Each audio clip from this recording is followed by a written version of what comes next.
ever had a situation where you tried to implement this and it was just totally rejected? Yeah, or? all the time. All the time. How do you adapt, I guess? You adapt by and the reason why I can welcome the rejection is because of what I know where it comes from.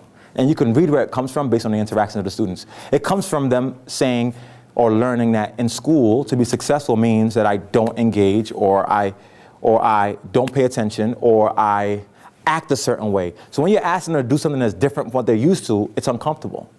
And then the second time, it's like, oh my gosh, he's for real. So students think of it as like an anomaly, like he's going to try this thing one time and then abandon it. Sociologists say that a ritual is any consistent pattern action over time. And you have to enact a consistent pattern action at least 3 times for it to become a ritual. So usually the first time is like, what is this? The second time is like, well, maybe he's serious. The third time is like, oh my gosh, he really cares what we think.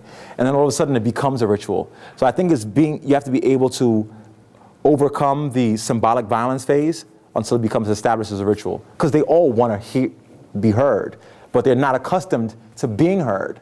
And so when you're not accustomed to something, like people are comfortable in discomfort. And sometimes you have to push them out of that place.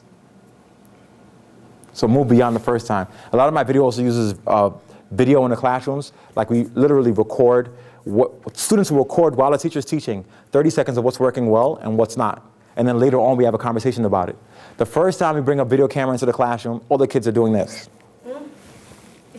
And they're putting their heads down. And then by the third time, they're just like, it's just the camera, it's there. And so really enacting a practice consistently enough is what makes it become transformative. In anything you do.